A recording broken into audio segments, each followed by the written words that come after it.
اللہ تعالیٰ نے انسان کو جسم اور روح ان دو چیزوں کے مرکب سے بنایا ہے۔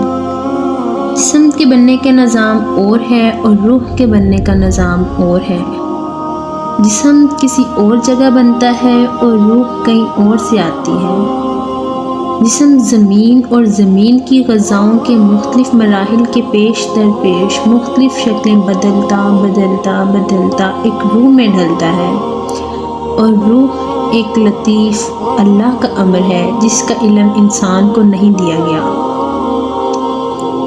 روح آسمان سے آتی ہے، جسم زمین میں بنتا ہے، اور 4 مہینے بعد اللہ اس کو آپس میں جوڑ دیتا ہے۔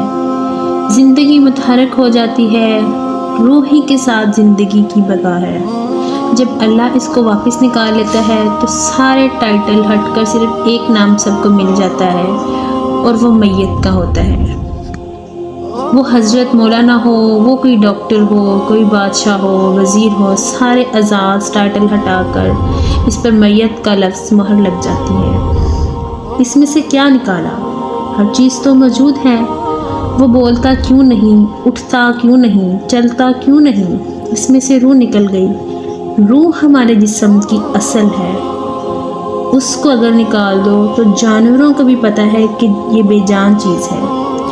چونٹیاں، کیڑے مکوڑے بھی اس کو کھانے لگ جائیں گے، جانور بھی کھانے لگ جائیں گے، زمین بھی اس کو گلانے لگ جائے گی، ہوا اس کو متغیر کرنے لگے گی۔ روح انسان کے اندر ایک جلتا ہوا زندگی کا کارواں ہے، اور جب اسے اللہ واپس بلا لیتا ہے تو وہ انسان صرف ایک میت رہ جاتی ہے۔ موت کیا چیز ہے؟ اس کے 200 جواب ہیں سائنس کی کتاب میں، اور وہ 200 جواب بذات خود بتا رہے ہیں کہ ایک جگہ بھی ٹھیک نہیں۔ قرآن پاک ایک جگہ دیتا ہے اور وہی حرف آخر ہے۔ اللہ ہی ہے جو تمہاری روحوں کو موت کے وقت کھینچ لیتا ہے، تمہارے جسم سے نکال لیتا ہے۔ تو موت کے وقت انسان 2 طرح کی کیفیت میں ہوتا ہے۔ کچھ لوگوں کی روح ایسے نکل رہی ہوتی ہے کہ ان کی رگ رگ میں وہ پھنس رہی ہوتی ہے۔ قرآن پاک میں اللہ تعالیٰ نے فرمایا، کاش تم دیکھ سکتے وہ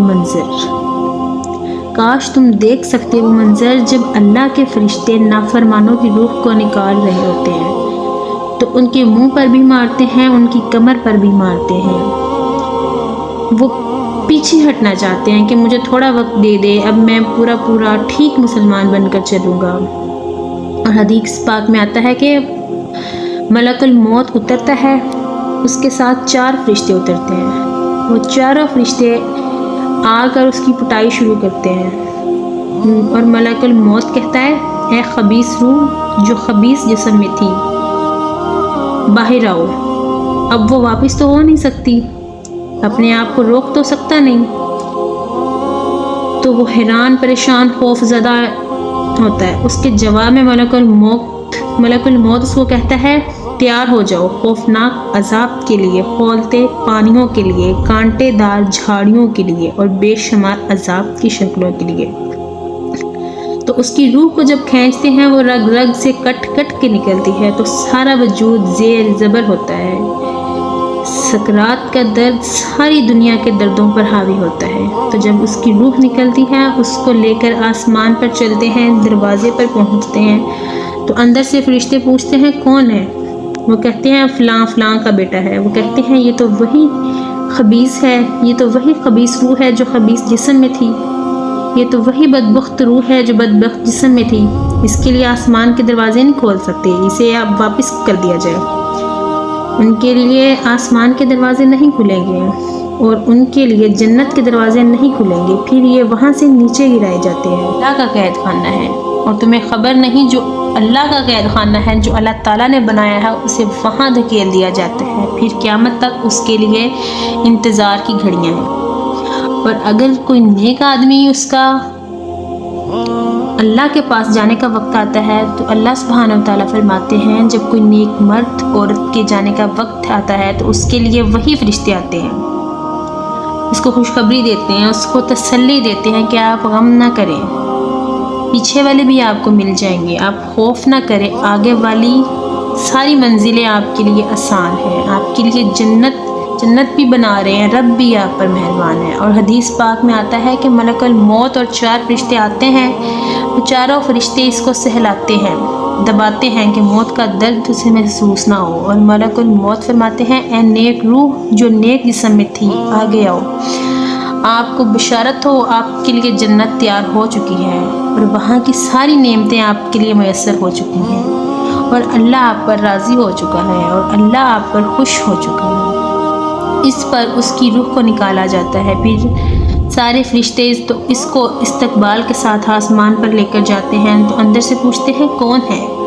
کہا وہ فلاں فلاں کا بیٹا ہے، فلاں فلاں کی بیٹی ہے۔ کہتے ہیں یہ تو نیک روح ہے جو نیک جسم میں تھی، ہم سب اس کا استقبال کرتے ہیں۔ اور ایک دم سے آسمان کے دروازے کھولتے ہیں اور وہ پہلا، دوسرا، تیسرا سارے آسمان پار کرتے ہوئے اللہ کے عرش پر چاہے وہ مرد ہو یا عورت وہاں جا کر سجدے میں سر رکھتا ہے، اور اللہ پاک فرماتے ہیں اس نے ہمیں خوش کیا، ہم اس کو خوش کرتے ہیں، اور عافیت کے ساتھ وہاں آسمان میں پہلے آسمان سے لے کر اللہ کے عرش تک جو ویٹنگ روم بنے ہوئے ہیں، جہاں اللہ اپنے درجات کے مطابق جنت والوں کو ٹھہراتا ہے، اور وہ انتظار گاہ ہے اور وہ وقت ختم ہو جاتا ہے، لہٰذا انتظار کی شدت جو تکلیف ہے وہ بھی ختم ہو جاتی ہے۔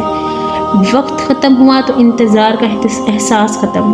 تو جیسے اصحاب کہف کو اللہ نے غار میں داخل کر کے تو غار کے اندر سے وقت کو نکال کے پھینک دیا تھا، باہر 300 سال گزرے، اندر آدھا ہی دن گزرا تھا، وہ جب اٹھتے ہیں تو کوئی 25 برس کا انسان 325 سال ہو کے نہیں اٹھا، وہ 25 سال کی عمر میں ہی اٹھا، نہ ناخن بڑھے، نہ مونچھیں بڑھی، نہ ان کی داڑھیاں لمبی ہوئیں، وہ مر نہیں گئے تھے کیونکہ وہ تو زندہ تھے، مر نہیں گئے تھے۔ زندہ کے تو بال بھی بڑھتے ہیں یا ناخن بھی بڑھتے ہیں، لیکن وہ اس طرح اٹھے کہ 300 برس گزر گئے اور 25 برس کا انسان 25 برس کا ہی اٹھا۔ باہر اللہ نے وقت کی گھڑی کو چلائے رکھا اور اندر اس کو سوئچ آف کر دیا، نکال دیا، یہاں وقت کو داخل ہونے نہیں دیا۔ جو وقت گزرنے سے اثرات مرتب ہوتے ہیں وہ ان پر مرتب نہیں ہوئے، وہ آدھے دن کے بعد اٹھے ہیں، باہر 300 سال، اندر آدھا دن۔ یہ کچھ اللہ تبارک و تعالیٰ برزخ میں بھی کر دیتا ہے، وقت کو ختم کر دیتا ہے، گزرنے کا احساس ہی نہیں ہوتا۔ تو اس طرح ہر انسان 2 موتیں ہر انسان دیکھتا ہے، یا وہ جنت کے فرشتوں کا استقبال دیکھتا ہے یا جہنم کے فرشتوں کی مار۔